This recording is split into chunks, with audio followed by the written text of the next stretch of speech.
Hola, en las lecciones anteriores de este curso hemos hablado acerca de la relatividad especial y bueno, ya vimos que esta teoría que se comenzó a desarrollar en la forma actual alrededor del año 1905 lleva a conceptos que son radicalmente diferentes a los que teníamos en la mecánica clásica, particularmente en lo que se refiere a la estructura del espacio y el tiempo. Aunque en la física clásica y aunque en nuestra vida diaria, en nuestra intuición, el espacio y el tiempo parecen cosas totalmente ajenas, bueno, ya hemos visto que una de las consecuencias importantes de la relatividad especial es la idea de que el tiempo y el espacio tienen que estar unidos, cosa que se deduce, que se refleja en las mismas transformaciones de Lorentz. Esa idea de que el tiempo y el espacio están unidos tiene consecuencias importantes precisamente en la llamada teoría de la relatividad general, que es una teoría acerca de la gravitación, en donde se va un poquito más lejos de lo que ya teníamos en la relatividad especial. En la teoría especial se pensaba pues en la unidad del espacio y el tiempo, pero manteniendo la idea de que ese espacio-tiempo es algo absoluto, algo rígido, mientras que en la relatividad general la idea es que la estructura geométrica del espacio-tiempo no es algo fijo, sino que está determinado por la materia que está presente en el espacio-tiempo, y eso entonces constituye una teoría de la gravitación que en el límite se parece a la teoría de Newton, lleva a resultados que son muy similares a lo que conocíamos de la gravitación newtoniana en ciertas condiciones, pero en otras condiciones, en el otro extremo, cuando estamos hablando de campos gravitacionales muy intensos, pues lleva a otro conjunto de predicciones que hasta ahora pues se han verificado, se han confirmado experimentalmente. Bueno, todo eso que es la relatividad especial general no vamos a seguirlo tratando en este curso. Ya hemos tenido pues una muy breve introducción relativamente acerca de pues por lo menos los aspectos básicos de la teoría. Ahora vamos a comenzar a hablar de otro de los puntos importantes de la física moderna. De hecho, lo que vamos a ver a partir de esta lección es algo independiente de la relatividad especial, es decir, de lo que vamos a estar hablando fundamentalmente en lo que resta del curso. Tiene que ver con desarrollos, con ideas, con conceptos que son totalmente independientes de lo que ya encontrábamos en la relatividad especial. De hecho, podríamos pensar que históricamente estas dos teorías, la relatividad especial y la física cuántica, que ahora vamos a comenzar a tratar, pues se podían haber presentado realmente en cualquier orden, ya que no hay una relación muy directa entre una cosa y otra. La física cuántica, que es lo que vamos a comenzar a tratar, pues es una teoría que tardó mucho más tiempo en establecerse en comparación con la relatividad especial. Los resultados iniciales datan del año 1900 y finalmente ya una formulación matemática de una forma completa vino a establecerse más o menos por 1924, es decir, estamos hablando de un periodo de prácticamente 24 años en donde pues no había muchas pistas como para saber cómo establecer una teoría matemática, una formulación matemática para esto que hoy llamamos la mecánica cuántica. Y parte del problema es que, como veremos, hay que utilizar conceptos que son también diferentes a lo que teníamos en la física newtoniana, pero aquí la diferencia es algo que no se parece a lo que teníamos cuando hablábamos de la relatividad especial. Es decir, en la relatividad especial seguíamos con algunos conceptos, por ejemplo, cuando hablábamos de la posición de una partícula puntual o del tiempo en el que ocurre un cierto suceso, pues es esencialmente lo mismo que utilizábamos en la física newtoniana. Ahora lo que vamos a ver es que muchos de los conceptos fundamentales de la física clásica, de la mecánica en particular, vamos a tener que sustituirlos de una forma que pues tardó mucho tiempo en establecerse. la idea de que un neutrón, un protón, un electrón son partículas microscópicas que tienen en todo momento una cierta posición, que están en algún lugar. Eso tenemos que abandonarlo. Aparentemente lo que la física cuántica nos muestra es que mientras no observamos un objeto, no podemos hablar de muchas de las propiedades a las que estábamos acostumbrados en la física clásica, y todo eso pues es un cambio conceptual pues muy diferente a lo que habíamos encontrado en la relatividad especial.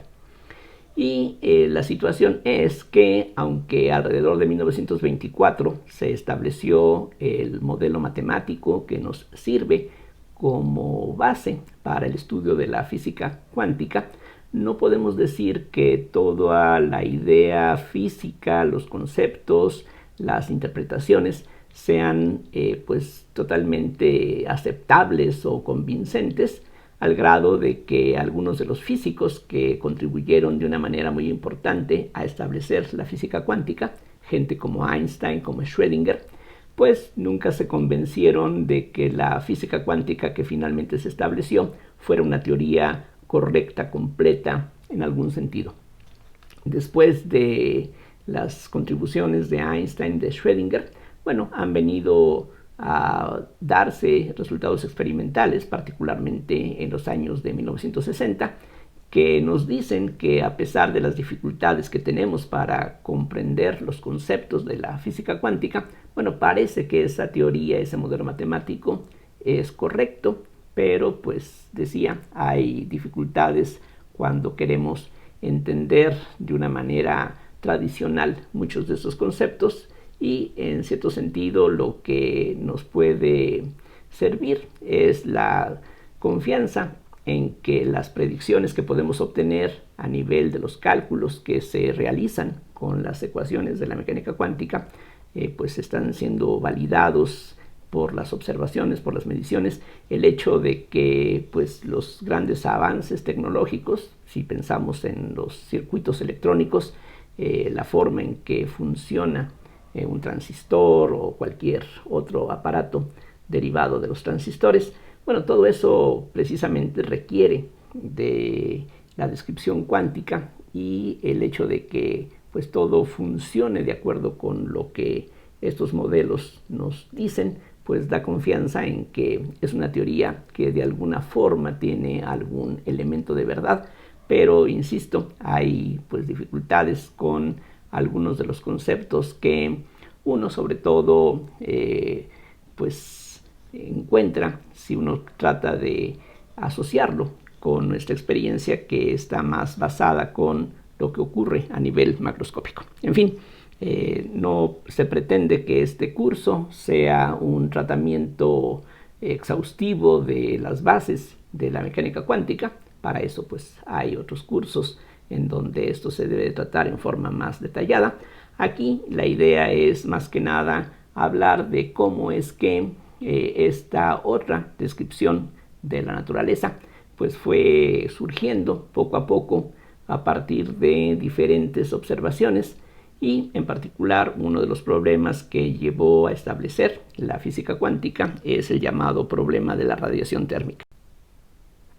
Algo conocido desde hace siglos, y sería muy difícil saber desde cuándo, pero algo que está muy cercano a nuestra experiencia es que los objetos calientes van a emitir algún tipo de radiación, van a tener un tipo de emanación que, digamos, en la época de Newton o antes de Newton, pues la gente quizá no tenía una idea muy clara de en qué consistían esas emanaciones. Simplemente la idea es que si tenemos un trozo de carbón, por ejemplo, y este se encuentra al rojo vivo, pues entonces va a estar emitiendo algo que nosotros podemos sentir, que nosotros podemos percibir a distancia. Simplemente es lo que llamaríamos hoy en día radiación térmica. Y lo que sabemos en la actualidad es que, de hecho, todos los objetos a cualquier temperatura diferente de cero, del cero absoluto, están emitiendo continuamente radiación. Entonces ese sería un primer hecho importante que podemos decir que es un resultado experimental. Entonces, bueno, aquí lo voy a señalar. Entonces, todo cuerpo a una temperatura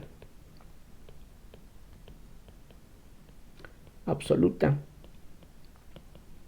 T diferente de 0, emite continuamente, es decir, todo el tiempo que se mantenga esa temperatura, radiación. Y esa radiación es lo que llamamos radiación térmica, en vista de que es una radiación que se asocia con la temperatura que tiene el cuerpo. Si tenemos un trozo de carbón que calentamos a cientos de grados centígrados, vamos a poder percibir una cierta coloración en este cuerpo, y a medida que la temperatura va creciendo, el objeto pasa de verse color rojo a verse de un color amarillento, hasta que finalmente se ve algo blanquecino.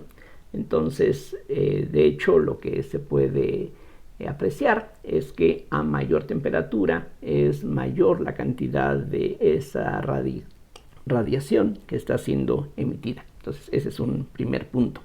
Otro punto es que esta radiación que emiten los cuerpos debido a su temperatura va a abarcar todo el espectro electromagnético. Y aquí pues ya estamos hablando de conceptos que se establecieron pues prácticamente en la segunda mitad del siglo XIX. Entonces la radiación térmica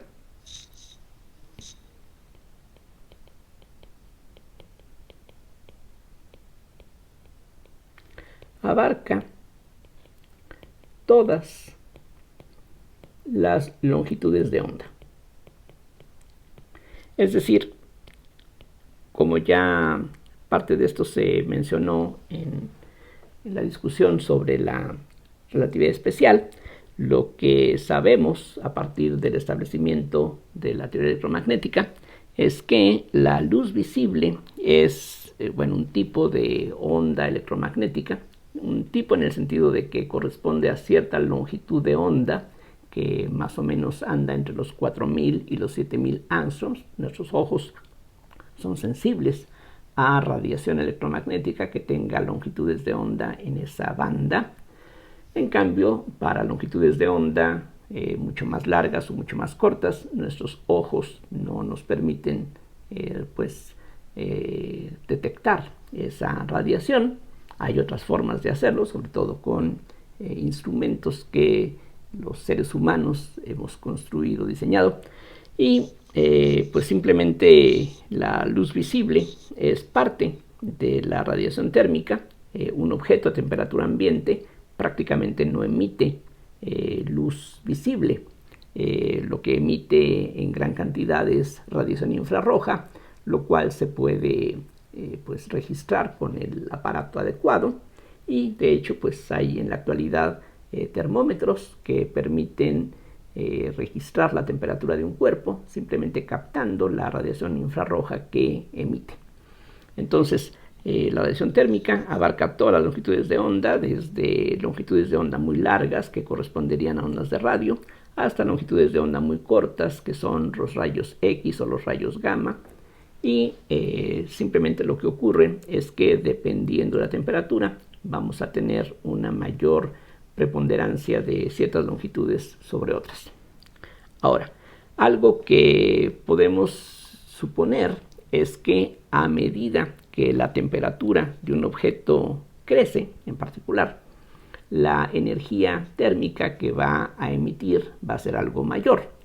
Entonces va a ser conveniente introducir una magnitud, una cantidad que nos permita cuantificar esta energía que está siendo emitida. Entonces vamos a definir una función que se va a representar por una R, aunque la notación, la terminología no es exactamente universal. En particular, el símbolo que se emplea para representar esta radiancia no es algo que se haga con el mismo garabato en todos los textos. Y por definición, la radiancia vamos a querer que represente la energía radiada por unidad de área por unidad de tiempo.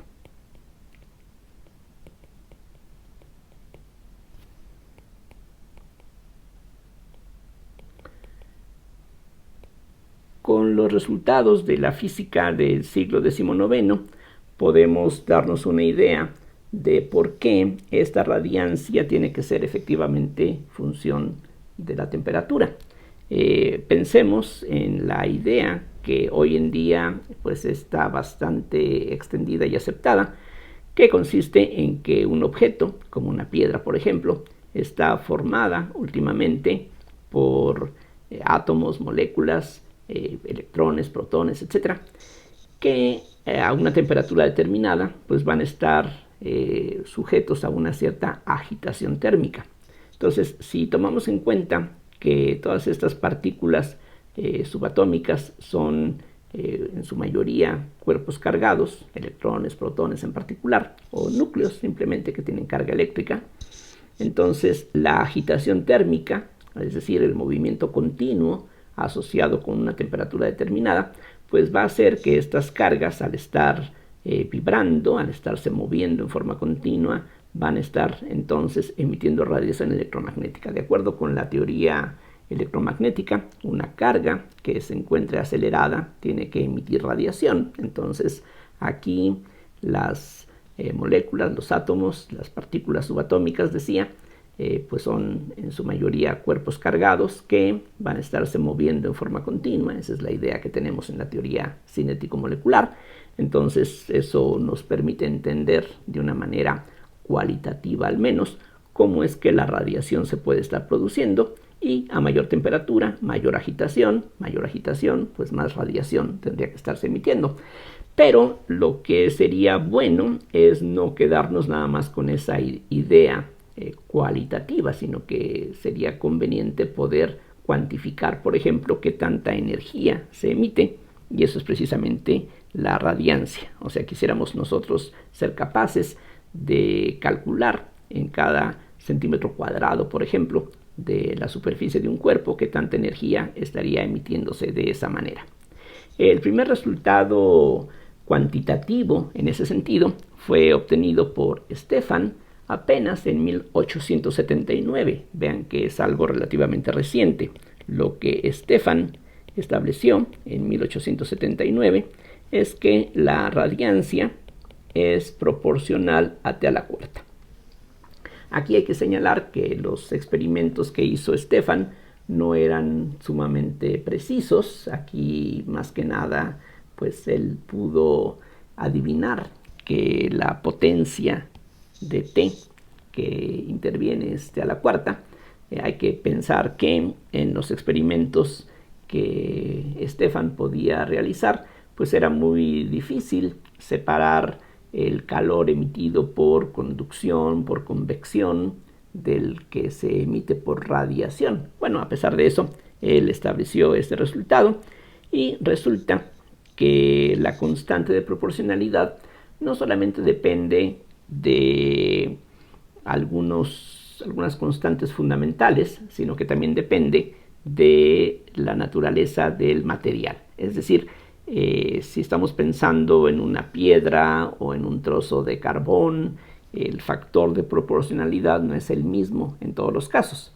Lo que se puede concluir fácilmente es que un objeto, al estar en equilibrio con otros cuerpos, tiene que estar emitiendo y absorbiendo radiación. Precisamente si está en equilibrio, eso tiene que ocurrir para que su temperatura no cambie.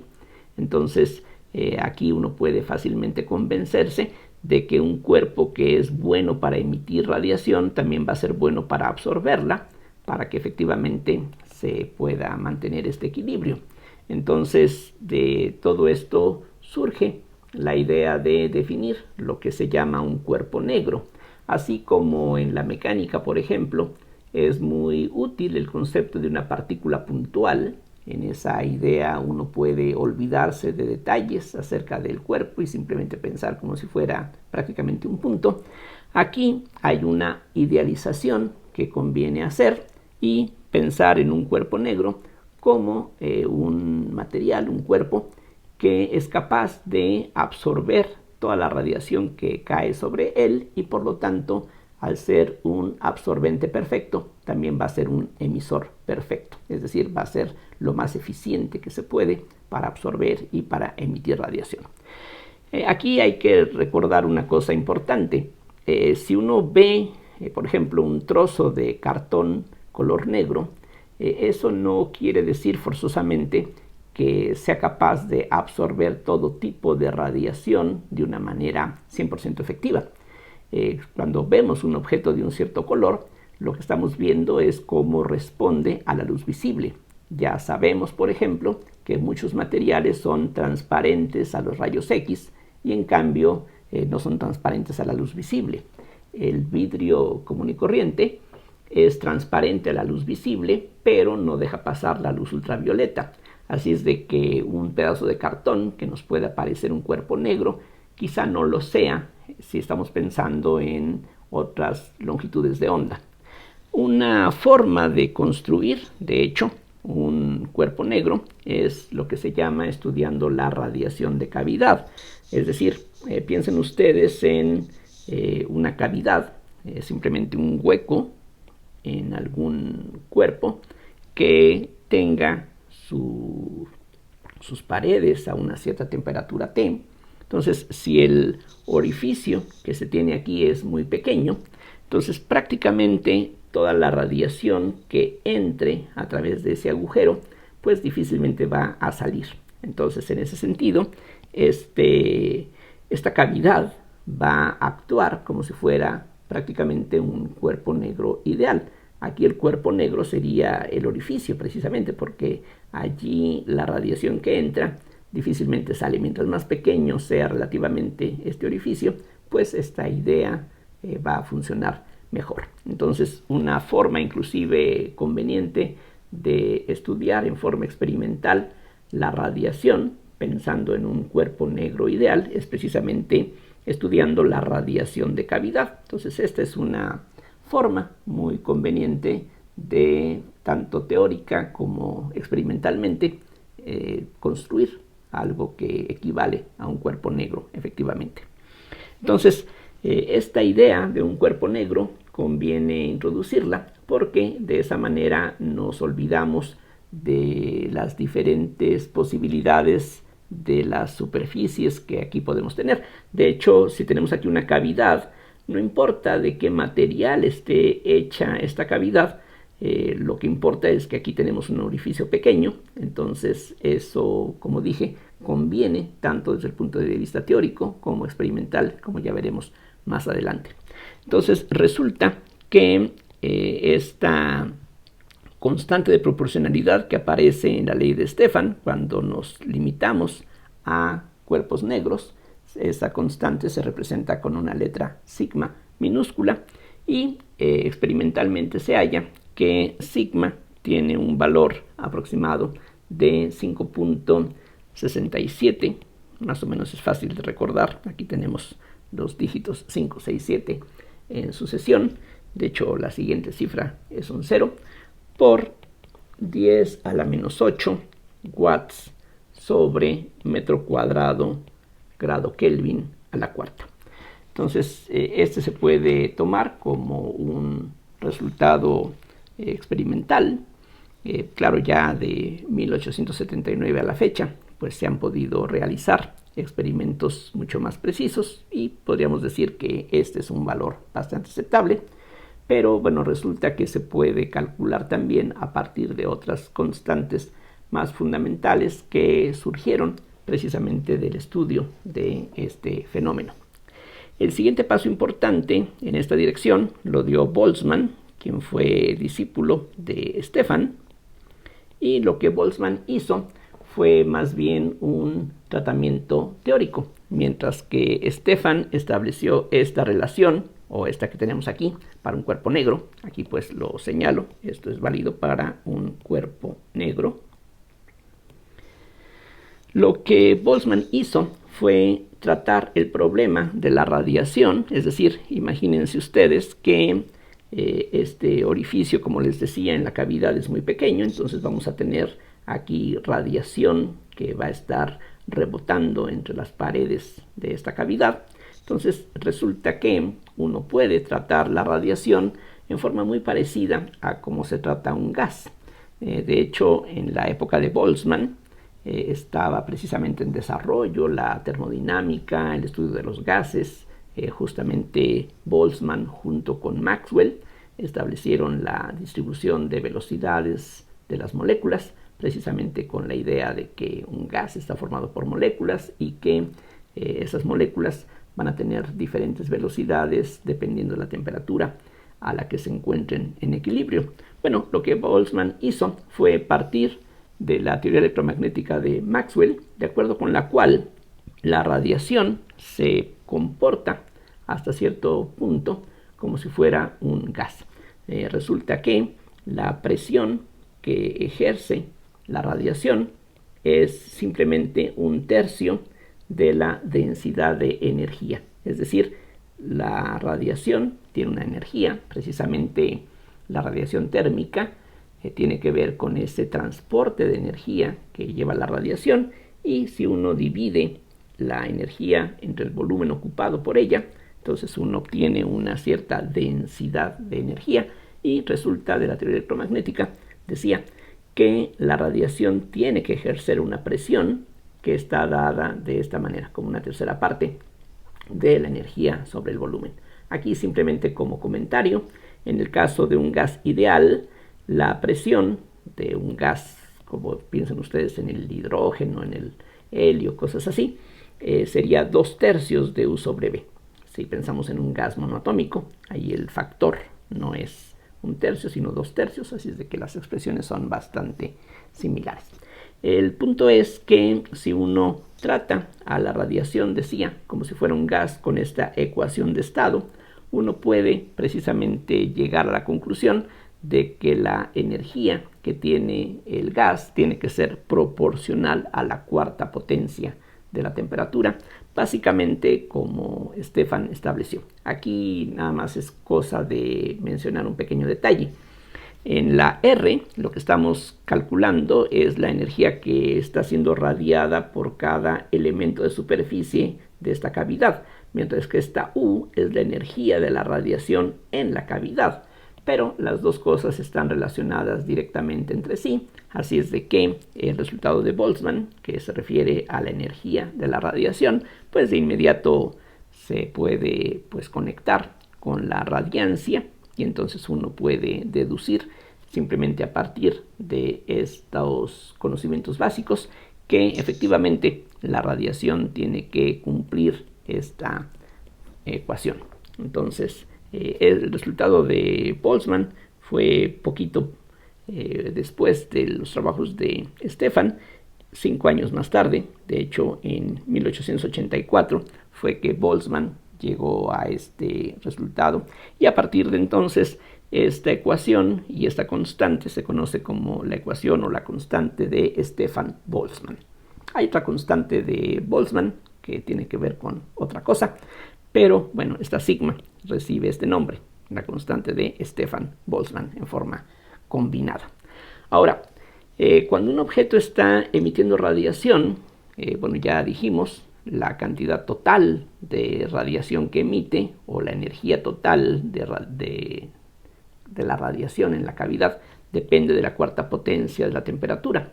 Pero esa radiación tiene una cierta distribución espectral. Es decir, un objeto a la temperatura ambiente no emite prácticamente luz visible. Una piedra a la temperatura ambiente dentro de una habitación a oscuras no vemos que brille. Si le aumentamos la temperatura, va a comenzar a volverse algo luminoso. La forma en que funcionaban los focos, que hasta hace algunas décadas se empleaban comúnmente y que todavía en algunas aplicaciones seguimos utilizando focos incandescentes o lámparas incandescentes, precisamente se basan en ese hecho, en esta vieja forma de estos instrumentos de iluminación. Bueno, hoy en día utilizamos LEDs y otros dispositivos, pero hasta hace algunas décadas lo más común era utilizar lámparas incandescentes para producir iluminación. Entonces, en un foco de esos, más o menos lo que se tenía era una bombilla en donde se tenía vacío o algún gas inerte que no permitiera la combustión del filamento, el cual era un alambre delgado de tungsteno o algún otro material similar capaz de resistir altas temperaturas del orden de 2000 grados centígrados, de tal manera que cuando se hace pasar la corriente eléctrica a través del filamento, este se calienta y como resultado de esa temperatura alta que se consigue, hay una emisión de radiación que en una parte pequeña corresponde a la luz visible, una mayor parte, de hecho la mayor cantidad de energía que un foco de estos produce se halla en la parte infrarroja, lo cual hace que un foco de estas características pues no sea una fuente eficiente de iluminación, sino que pues esto más bien produce calentamiento más que otra cosa. Los focos ahora más comunes, que son los basados en los LEDs, o sea, diodos emisores de luz, es algo mucho más conveniente porque prácticamente todo el consumo de energía sirve para producir iluminación. Pero bueno, regresando pues a lo que mencionaba, algo que va a ser importante, y ese es el punto aquí al que queremos llegar, es a que un cuerpo negro o cualquier otro cuerpo va a estar emitiendo radiación térmica en cantidad pues proporcional a la cuarta potencia de la temperatura, pero esa radiación tiene una cierta distribución espectral, la cual se va a poder cuantificar mediante una función que vamos a denotar de esta manera, con una R manuscrita, poniendo aquí la temperatura como subíndice y indicando en forma más fundamental la longitud de onda. El resultado experimental es que para una temperatura dada, las curvas que se obtienen tienen esta forma. Esta R se define de esta manera. Si nos fijamos aquí en un cierto intervalo de ancho de lambda, entonces R sub t de lambda va a ser algo similar a la definición que teníamos antes, va también a representar una energía radiada por unidad de área, por unidad de tiempo, pero ahora en una cierta banda de longitudes de onda. Entonces esto va a ser por definición la energía radiada por unidad de área, por unidad de tiempo,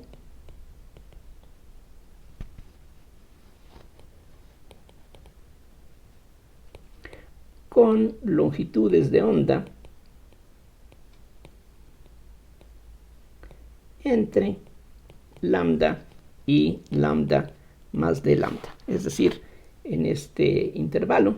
Entonces vean que mientras más ancho es el intervalo, más energía vamos a tener, y de hecho el área bajo esta gráfica correspondería justamente a lo que queremos aquí representar, de tal forma que si uno integra esta función sobre todos los valores de lambda, es decir, de 0 a infinito, lo que debemos de obtener es precisamente la función R de t que habíamos introducido anteriormente. Esta R representa la energía radiada con todas las posibles longitudes de onda, y eso simplemente es la suma de las energías que se emiten en cada uno de estos intervalos.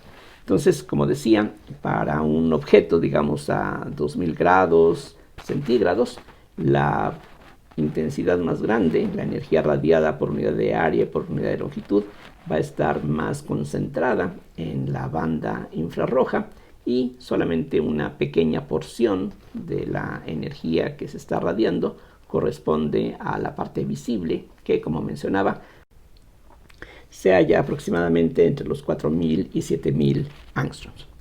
Entonces, para diferentes temperaturas tenemos diferentes gráficas.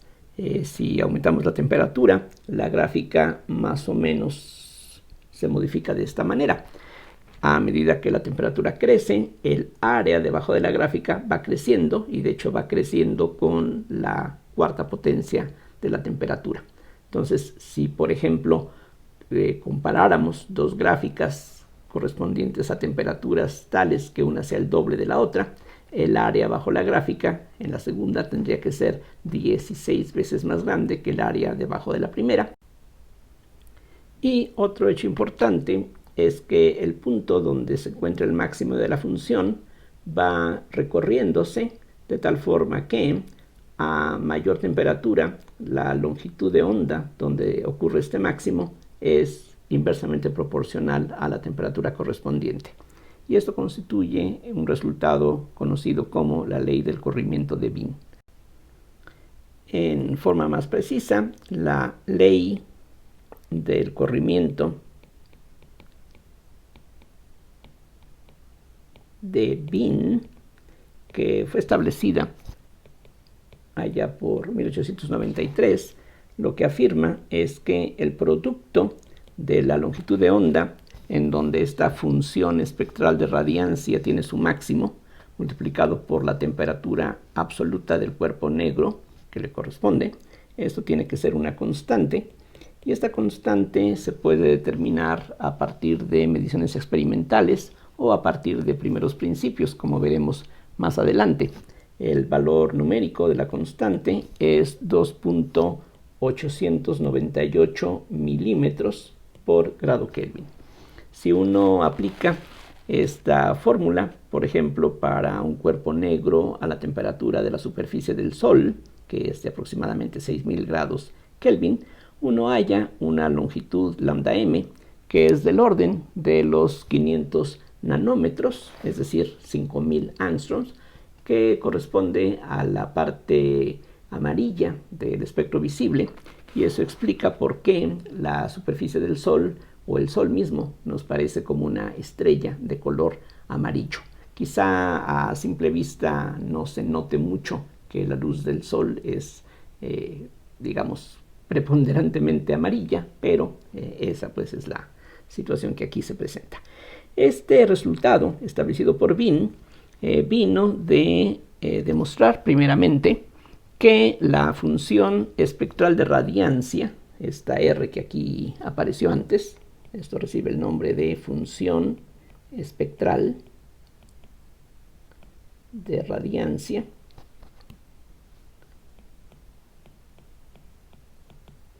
entonces esa función se puede demostrar que está dada, tiene que ser una función de la forma f de lambda t sobre lambda a la quinta. Es decir, esta función que depende de las dos variables lambda y t, depende de ellas dos de una manera muy especial, tiene que ser una función que depende solamente del producto entre lambda a la quinta, pero desafortunadamente por el método que siguió Wien uno no puede determinar cuál es la expresión para esta función. El método empleado por Wien fue algo similar a lo que había hecho previamente Boltzmann. Como había indicado, Boltzmann trató a la radiación en la cavidad como un gas. Lo que hizo Wien fue, imaginar que ese gas se somete a un proceso en el cual movemos las paredes de la cavidad. Bajo ese proceso, el movimiento de las paredes va a producir un corrimiento Doppler en la frecuencia de la radiación, lo cual va a modificar la función espectral que teníamos, pero al mismo tiempo eso, viéndolo como un proceso para este gas, pues va a significar la realización de un cierto trabajo mecánico, y mediante los argumentos de la termodinámica se puede demostrar que la función espectral de radiancia tiene que tener esta forma, donde esta f minúscula es alguna función que, repito, no se puede determinar por este camino, pero por lo menos se puede llegar a esta conclusión, de la cual se deduce que el máximo de esta función tiene que depender de la temperatura absoluta de esta manera. Tiene que ser inversamente proporcional a la temperatura del cuerpo negro. Algún tiempo después, de hecho en 1896, lo que Wien obtuvo, pensando en que las moléculas o los átomos que están en agitación térmica se comportan en forma parecida a lo que establece la distribución de velocidades de Maxwell para las velocidades moleculares, Wien propuso que esta función RT de lambda tuviese una forma como esta, una constante entre lambda quinta por E a menos otra constante entre lambda t. Vean que esa expresión satisface esta condición de que tenga justamente esa forma, y esto funciona bien, se parece mucho a las curvas experimentales en un extremo del espectro, pero no en el otro. En cambio, si uno hace un tratamiento de la radiación considerando a la radiación misma como si fuera un conjunto de osciladores, es decir, nuevamente, si uno emplea la teoría electromagnética, se ve que uno puede tratar a la radiación dentro de una cavidad como si fuera un conjunto de osciladores armónicos, y a partir de allí, que sería un método pues más confiable, uno obtiene lo que se conoce como la fórmula de Rayleigh, o en ocasiones también se le llama la fórmula de Rayleigh-Jeans, lo que ellos encontraron. Y a diferencia de la fórmula de Wien, podríamos decir que este es un resultado con un mejor fundamento en la teoría clásica. Bueno, el resultado obtenido por ellos es que esta R es una cierta constante multiplicada por lambda t sobre lambda quinta. De nuevo, satisface el resultado obtenido por Wien, es una función de lambda t sobre lambda quinta. Aquí, claro, la lambda se puede simplificar. Y esto funciona bien en el otro extremo del espectro. Para longitudes de onda largas, la fórmula de Rayleigh-Jeans se aproxima excelentemente a lo que experimentalmente se halla. Entonces, tenemos un resultado general que, aunque es general, tiene la desventaja de que uno no conoce cuál es esta f, y se tienen dos fórmulas, una que pues no está fundamentada del todo porque se basa en imaginar que la radiación se produce por las moléculas que se mueven de una forma tal como se predice por la distribución de velocidades de Maxwell, lo cual no quiere decir que la fórmula de la distribución de velocidades de Maxwell esté mal, sino simplemente que aquí lo estamos utilizando para otro fin. Aquí estamos más bien relacionándola con las aceleraciones que serían la causa de esta radiación. Y en cambio, la fórmula de Rayleigh-Jeans diríamos que es algo mejor fundamentado, que se basa en directamente emplear las ecuaciones de la electrodinámica e imaginar a la radiación como un conjunto de osciladores. Y si uno combina esa idea con las ideas de la mecánica estadística, uno llega de una manera pues obligatoria a este resultado, que funciona bien en cierto extremo del espectro, pero no en todo el espectro completo.